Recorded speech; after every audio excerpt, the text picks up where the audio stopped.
معزز زونل صدور و ناظمین، معزز کوآرڈینیٹرز نظام المدارس پاکستان، عزیز طلباء و طالبات اور نظام المدارس کے کرتا دھرتا ناظم اعلیٰ نظام المدارس پاکستان محترم ڈاکٹر میر آصف اکبر صاحب اور صدر نظام المدارس پاکستان محترم مفتی غلام اصغر صدیقی صاحب و دیگر معزز مہمانان گرامی قدر، آج کی جو یہ ہماری نشست ہے یہ دراصل علم، تعلیم اور کتاب کے ساتھ ہمارے تعلق کی تجدید کا پیغام ہے۔ مدارس دینیہ صدیوں سے امت کا علمی سرمایہ محفوظ کرتے چلے آ رہے ہیں اور یہاں کا ہر استاد وارث انبیاء اور ہر طالب علم میراث نبوی کا امین ہے۔ اللہ تعالیٰ نے آپ کو علم، تربیت اور شخصیات سازی کا عظیم منصب عطا فرمایا ہے۔ یہ صرف ایک پیشہ نہیں، یہ وراثت انبیاء ہے اور اس منصب کا تقاضا ہے کہ استاد اپنی ذمہ داریوں سے نہایت شعور، اخلاص اور فکری پختگی کے ساتھ اس فرض کو نبھائے۔ اساتذہ کرام کی ذمہ داری ہے کہ طلباء میں علم کی محبت پیدا کریں، انہیں محض نصاب پڑھانے کے بجائے علم کا ذوق عطا کریں۔ یہ وہ فرضی الفاظ اور تقریر نہیں ہے، بلکہ صرف ایک ایک جملے کے اوپر غور کرنا ہے کہ علم سے محبت پیدا کریں، یہ استاد کا کام ہے، اور محض نصاب پڑھانے کے بجائے علم کا ذوق عطا کریں، اور وہ ذوق جو سینوں سے سینوں تک منتقل ہوتا ہے۔ تدریس کی مختلف خصوصیات میں سے ایک اہم خصوصیت وہ اخلاص نیت اور احساس ذمہ داری ہے، اور یہ تدریس کا بنیادی اصول ہے۔ یہ احساس کہ میں صرف اللہ کے لیے پڑھا رہا ہوں، ایک نسل کی ساتھ میں فکری بنیاد بھی رکھ رہا ہوں، صرف اپنی ڈیوٹی اور اپنی تنخواہ کا سوچ کر نہیں پڑھانا، بلکہ یہ سوچ کر کہ میں ایک نسل کی فکری بنیادیں رکھ رہا ہوں، یہ استاد کی شخصیت کو نکھار پیدا کرتا ہے۔ اخلاص کے بغیر محنت میں تاثیر پیدا نہیں ہو سکتی، یعنی اخلاص ہوگا تو جو آپ محنت کر رہے ہوں گے آٹومیٹیکلی اس میں تاثیر آ جائے گی، اور آپ کا وہ تھوڑا کام بھی پھر آپ کے طلباء کے کردار بدلنے کا حق ادا کرے گا۔ اسی طرح استاد کی ایک اور بڑی خصوصیت اس کی پختہ علمی تیاری ہے کہ ہر درس سے پہلے وہ موضوع کی باریکیاں سمجھتا ہے، اہم نکات کی درجہ بندی کرتا ہے، ممکنہ سوالات کے جوابات ذہن میں رکھتا ہے، اور اصل مصادر کی طرف رجوع کرنا اپنے طالب علم کو سکھاتا ہے، خود بھی رجوع کرتا ہے اور مصادر اصلیہ کی طرف رجوع کرنا سکھاتا ہے۔ اور یہاں مصادر اصلیہ سے میری مراد قرآن اور حدیث ہیں پہلے، جو کہ اس وقت امت میں کسی حد تک ناپید ہیں، اور یہ ہمیں شکر ادا کرنا چاہیے حضور سیدی شیخ الاسلام کا کہ جنہوں نے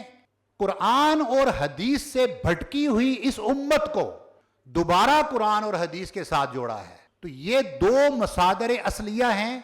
کہ ایک اچھے استاد کی خصوصیت یہ ہے کہ وہ اپنے طالب علموں کو ان مصادر کے ساتھ جوڑتا ہے۔ اسی طرح استاد کی کمزور تیاری یہ طلبہ کے ذہن میں سوالات چھوڑ دیتی ہے اور استاد کے وقار کو کم کرتی ہے، لہذا جب بھی پڑھائیں تو تیاری کے ساتھ پڑھائیں۔ ہم نے بڑے بڑے پرانے اساتذہ کرام کو دیکھا کہ وہ 30 سال کے تجربے کے بعد بھی جب پڑھانے لگتے ہیں تو وہ کہتے ہیں کہ مجھے کتاب دیں، ایک بار اس سبق کو میں دیکھ لوں۔ اور ہم پوچھتے ہیں کہ 30-40 سال کا تجربہ پھر بھی کتاب دیکھنی؟ اور یہ حضور سیدی شیخ الاسلام کا ترہ امتیاز ہے کہ ایک ہی ٹاپک کے اوپر جب آپ گفتگو فرمائیں گے، دوبارہ اگر سیم ٹاپک ہے تو دوبارہ اس کی تیاری ہوگی، تیسری بار اگر سیم ٹاپک آ گیا ہے تو تیسری بار اس کی تیاری ہوگی، اور ہر بار اس کے اندر کوئی جدت آئے گی۔ تو تو یہ کتاب کے ساتھ تعلق اخلاص اور تیاری کا ثمر ہے، جو کہ ایک اچھے استاد کی علامت ہونا چاہیے۔ اسی طرح طالب علم کی ذہنی صلاحیت کو مد نظر رکھتے ہوئے استاد کا گفتگو کرنا یا پڑھانا، کیونکہ ہر طالب علم کی جو ذہنی استعداد ہے وہ مختلف ہوتی ہے۔ اس پہ ہم پہلے ٹریننگز کے اندر بات بھی کر چکے ہیں کہ کوئی سلو مائنڈ ہوتا ہے، ڈل مائنڈ، سلو لرنر، کوئی ایوریج مائنڈ اور ایوریج لرنر، اور کوئی فاسٹ لرنر ہوتا ہے۔ تو ہم نے تمام کلاس کے ان طلباء کو اور ان کی ذہنی استعداد کو مد نظر رکھ کر چلنا ہوتا ہے۔ اسی طرح گفتگو کی رفتار وہ طلباء کے مطابق ہو، مشکل عبارات کی مثالیں دی جا رہی ہوں، نئے نکات کو قدیم علمی ترتیب کے ساتھ جوڑا جائے اور جدید ذہن کے شبہات کو سمجھ کر ان کے جوابات دیے جائیں، جو کہ آج کل بالخصوص علم دین کے اندر یہ بہت کم پایا جاتا ہے کہ ہم مثالیں آج بھی 1400 سال 1300 سال اور 700 سال پرانی دے رہے ہوتے ہیں، جبکہ آج کے دور میں اس طرح کی کوئی چیز پائی نہیں جاتی۔ طالب علم کو رتل اور ماشے اور ان چیزوں کا علم ہی نہیں ہے، تو جب تک ہم ان پرانی مثالوں کو نئی جو جدید ٹرمنالوجیز ہیں ان کے ساتھ نہیں جوڑیں گے تو اس وقت تک ہماری تدریس مؤثر نہیں ہو سکتی۔ درس کا انداز جو ہو وہ دل میں اتر جانے والا ہونا چاہیے،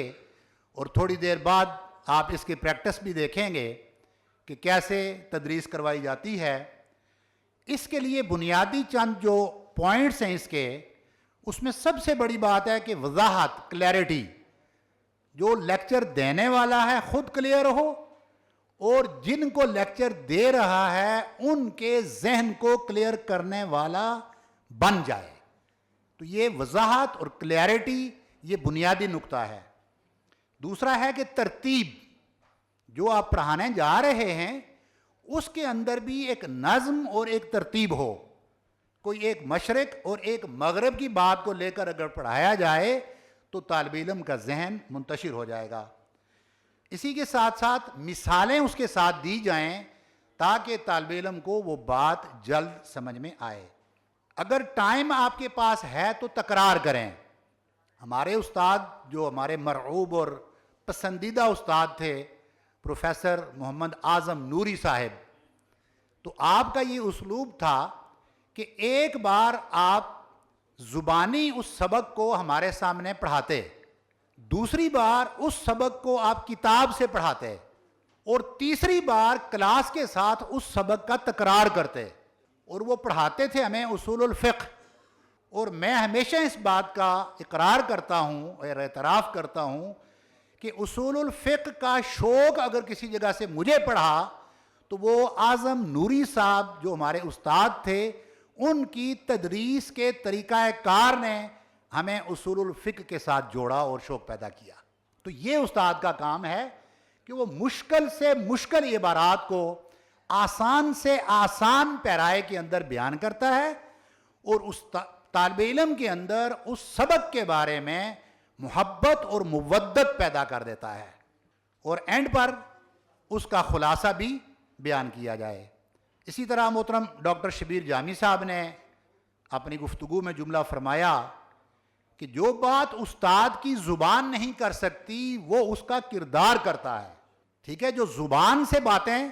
استاد نہیں کر سکتا تو یہ طالب علم ایک ایک چیز کو کاپی کرتا ہے۔ تو کردار بھی اس طرح کا ہو کہ طالب علم کے کاپی کرنے کے قابل ہو۔ استاد کا چلنا پھرنا، بولنا، مزاج، طلباء سے اس کا برتاؤ، ہر چیز تعلیم کا ایک حصہ ہے۔ اسی طرح نرمی، شفقت اور وقار یہ طلباء کے اندر علم کا احترام پیدا کرتا ہے۔ جدید تقاضوں سے جو ہم آہنگی ہے کہ عصر حاضر میں آپ صرف کتابیں پڑھا دینا کافی نہیں ہے، اور اس پر پہلے بھی بہت دفعہ بات ہوئی ہے،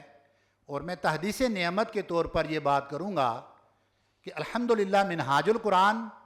اور نظام المدارس پاکستان کا یہ طرہ امتیاز ہے کہ ہم صرف کتابیں نہیں پڑھاتے بلکہ کتابوں کے ساتھ ساتھ طلباء کے اندر صلاحیات پیدا کرنے، ان کے کانفیڈنس کو بڑھانے اور ان کے کردار کو سنوارنے اور ان کے انداز گفتگو کو بہتر کرنے کے لیے مختلف پلیٹ فارمز کے اوپر اس طرح کے بڑے بڑے پروگرامز کا انعقاد ہوتا ہے، جس سے طلباء کا اعتماد بڑھتا ہے اور ان کے اندر کانفیڈنس آتا ہے۔ اسی طرح جو آپ کا یہ انسان سازی کا کام ہے، یہ تمام عبادات سے آپ کی عظیم تر عبادت ہے۔ اگر استاد اپنی ذمہ داریوں کو اخلاص، محبت، تیاری، کردار اور حکمت کے ساتھ نبھائے تو اس کی کلاس مدرسہ نہیں بلکہ وہ چراغ بن جاتی ہے۔ تو آپ اپنی کلاسوں کو صرف کلاس کی حد تک نہ رکھیں بلکہ ان کو آپ چراغ بنا دیں۔ استاد وہ چراغ ہے جو جل کر روشنی بنتا ہے، آپ جلیں گے تو روشنی ہوگی اور پھر آپ ان اپنے طلباء کو روشن کریں گے جو ہمارے پاکستان کا اور ہماری امت کا روشن مستقبل ہے، اس مستقبل کو روشن کریں گے۔ استاد صرف سبق نہیں پڑھاتا بلکہ وہ سوچنے کا طریقہ دیتا ہے، تو آپ اپنے طالب علم کو سوچنے کا طریقہ دیں اور وہ کردار کی بنیاد بنتا ہے، طالب علم کے ذہن میں علم کی حرارت ڈال دیتا ہے۔ یہ ایک اچھے استاد کا کام ہونا چاہیے، اور آپ کی نگاہ شفقت، آپ کا انداز تربیت اور آپ کی علمی دیانت یہ نسلوں کی تقدیر بدل سکتی ہے۔ اللہ تعالیٰ آپ سب کو، ہم سب کو علم کا نور پھیلانے اور اس کی برکت کو عام کرنے کی توفیق عطا فرمائے۔ ایک آخری جملہ میں عرض کر کے اس لیے اجازت چاہوں گا، آخری جملہ یہ ہے کہ وہ علم کی برکت اور علم کے نور کی بات ہوئی تو حضور سیدی شیخ الاسلام کا یہ جملہ ہے کہ علم، کتا ایک ناپاک اور نجس ہے نا، تو نجس اور ناپاک کو جب سدھا دیا جائے، پڑھا دیا جائے، اس کو شکار کرنے کا طریقہ سکھا دیا جائے اور اس کو علم دے دیا جائے تو وہ علم کے بعد اس کی خصلتوں میں بھی تبدیلی آ جاتی ہے، اور وہ جانور جس کا کھانا ناپاک ہے، جو اگر برتن میں منہ ڈال لے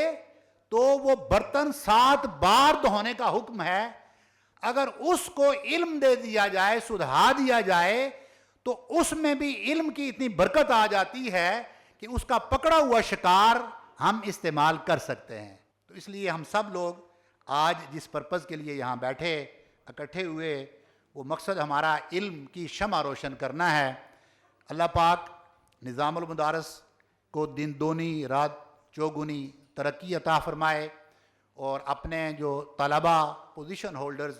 آج کے اس دن، خوبصورت دن یہاں جمع ہیں، ان سے میری یہ درخواست ہے کہ صرف پوزیشن لے لینا، ایگزامز کے اندر اعلیٰ درجات کے ساتھ پاس ہو جانا، یہ آپ کے جو امتحانی پیپر ہے، اللہ کا دیا ہوا امتحانی پیپر، اس کا صرف ایک سوال ہے جو آپ حل کر کے جا رہے ہیں، اور اس کے باقی سوالات زندگی کے اس کے علاوہ ہیں۔ جب تک اس پورے پیپر کو سالو کرنے کی پوزیشن میں آپ نہیں جائیں گے، اس وقت تک نہ ہم اس سوسائٹی کے اندر کوئی مثبت کردار ادا کر سکتے ہیں